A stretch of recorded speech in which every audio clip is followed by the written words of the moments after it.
नमस्कार. मी प्राध्यापक डॉक्टर प्रशांत फडणीस, अर्थशास्त्र विभाग प्रमुख, बाळासाहेब देसाई कॉलेज, पाटण. आज आपण भारतीय अर्थव्यवस्था यामधील शेतीची उत्पादकता हा घटक अभ्यासणार आहोत. हा घटक BA भाग 1च्या विद्यार्थ्यांबरोबरच स्पर्धा परीक्षांचा अभ्यास करणाऱ्या विद्यार्थ्यांसाठी देखील उपयुक्त आहे. भारतीय अर्थव्यवस्थेचे स्वरूप विचारात घेता आजही भारतीय अर्थव्यवस्था कृषीप्रधान आहे. देशाच्या आर्थिक विकासात कृषी विकासाला महत्त्वाचे स्थान आहे. पंचवार्षिक योजनांमध्ये नियोजनाद्वारे शेती विकासाला चालना देण्यात आली. 1967च्या हरित क्रांतीनंतर शेतीमध्ये खते, बियाणे, कीटकनाशके इत्यादींचा वापर वाढला. शेती उत्पादन वाढले. शेती उत्पादनाला चालना मिळाली.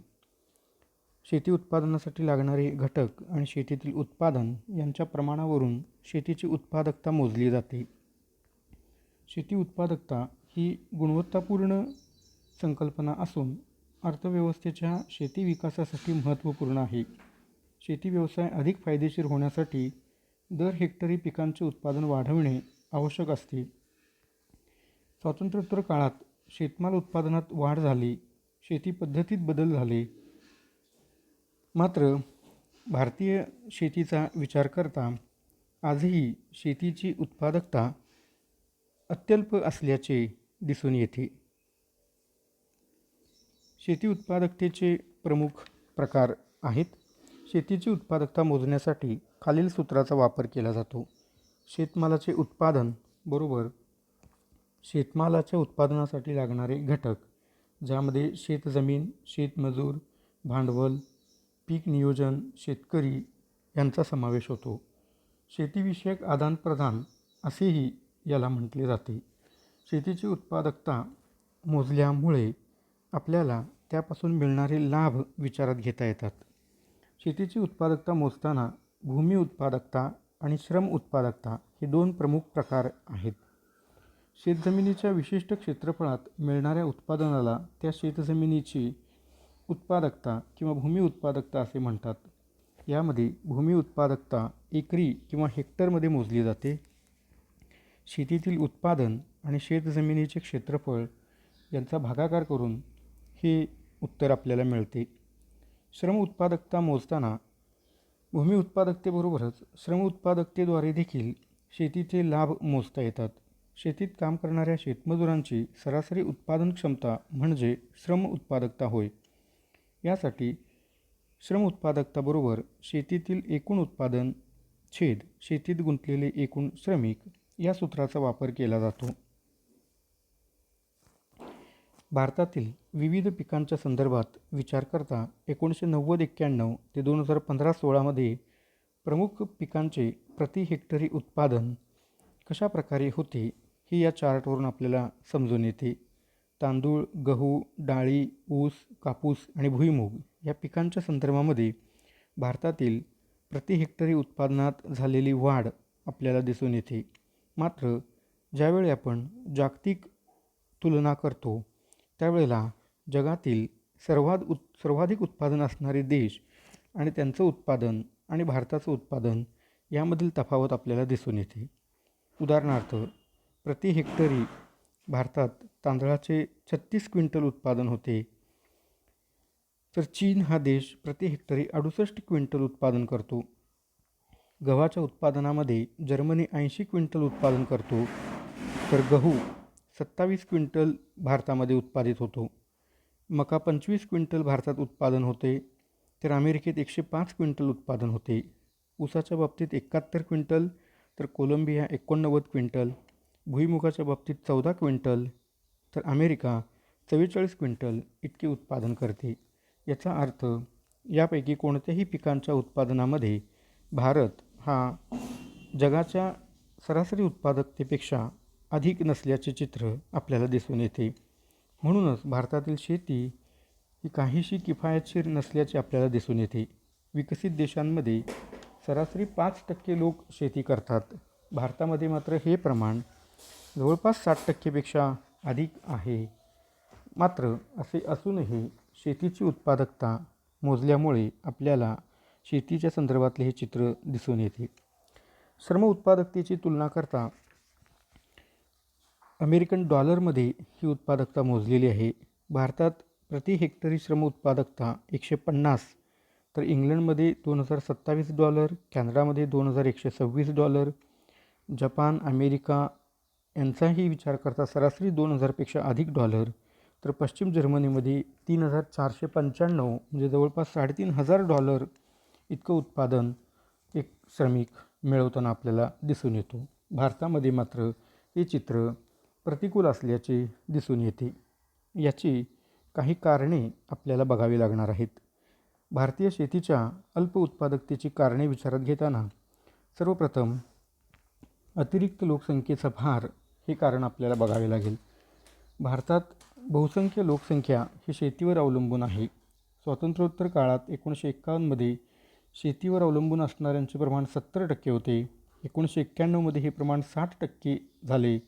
2001मध्ये हे प्रमाण 58% झाले, तर 2011ला हे प्रमाण 54% झाले.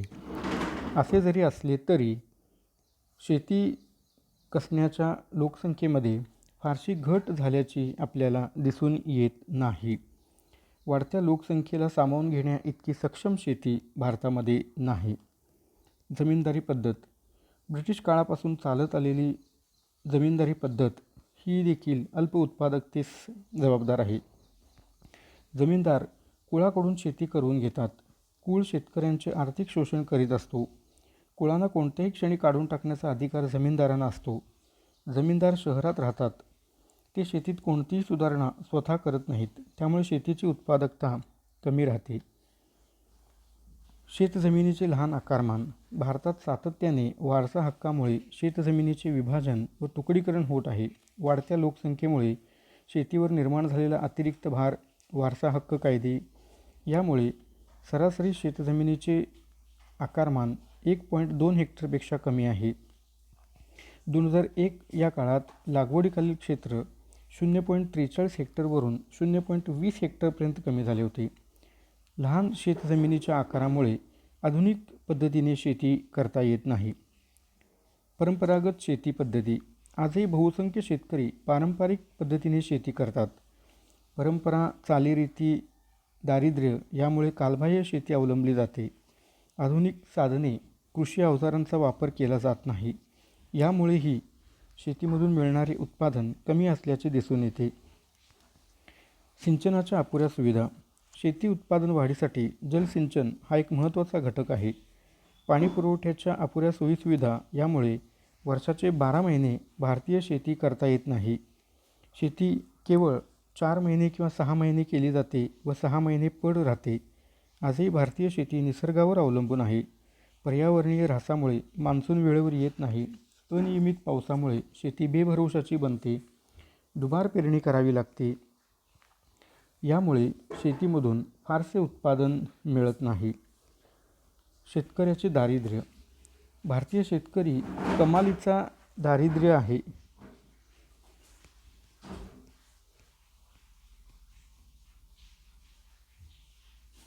कमालीचे दारिद्र्य आहे. शेतीसाठी फारसे भांडवल नसते. आधानांच्या किमती सतत वाढत असतात. त्यामुळे शेती करणे हे तोट्याचे होते. शेतकऱ्यांचा कर्जबाजारीपणा, भारतीय शेतकरी आर्थिकदृष्ट्या दुर्बल असल्याने त्याला सातत्याने कर्ज घ्यावे लागते. शेतमालाला योग्य भाव मिळत नाही. सावकार पतपेढ्यांमधून घेतलेल्या कर्जामुळे भारतीय शेतकरी कर्जात जन्मतो, कर्जात जगतो, कर्जात वाढतो आणि जाताना वारसा हक्क म्हणून कर्ज ठेवून जातो. कर्जबाजारीपणाचे दुष्टचक्र शेतकऱ्याला समाधानाने जगू देत नाही.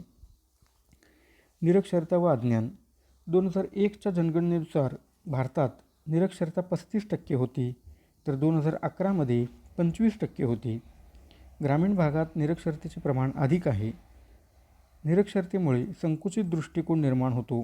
दैववादी प्रवृत्ती, अंधश्रद्धा, रूढी, परंपरांचा पगडा समाजावर अधिक राहतो.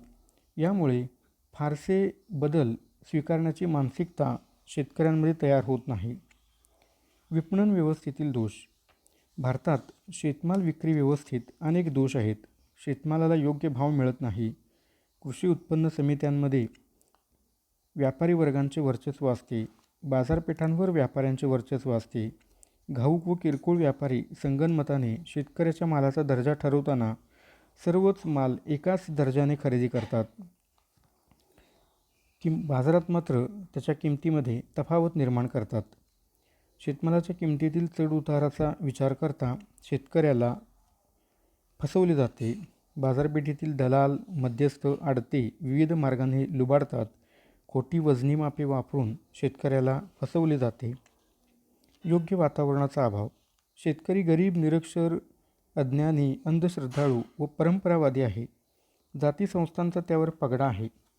एकत्र कुटुंब पद्धतीत अनेक अडचणी असतात. त्यामुळे उत्पादन वाढत नाही. भाऊबंदकीचे राजकारण यामुळेही शेती कसण्याच्या पद्धतीमध्ये तूट होत असल्याचे दिसून येते. व्यावसायिक दृष्टिकोनाचा अभाव. आजही भारतीय शेती हे उपजीविकेचे साधन म्हणून केले जाते. उदरनिर्वाहाचे साधन असे मानले जाते.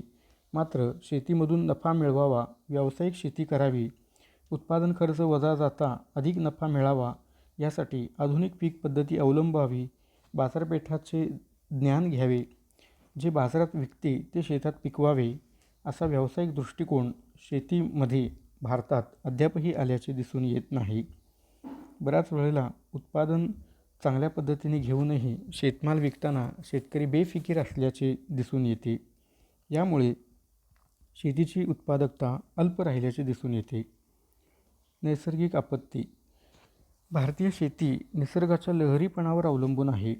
कधी पाऊस जास्त पडल्याने पूर येतो, तर कधी पाऊसच न पडल्यामुळे दुष्काळ येतो.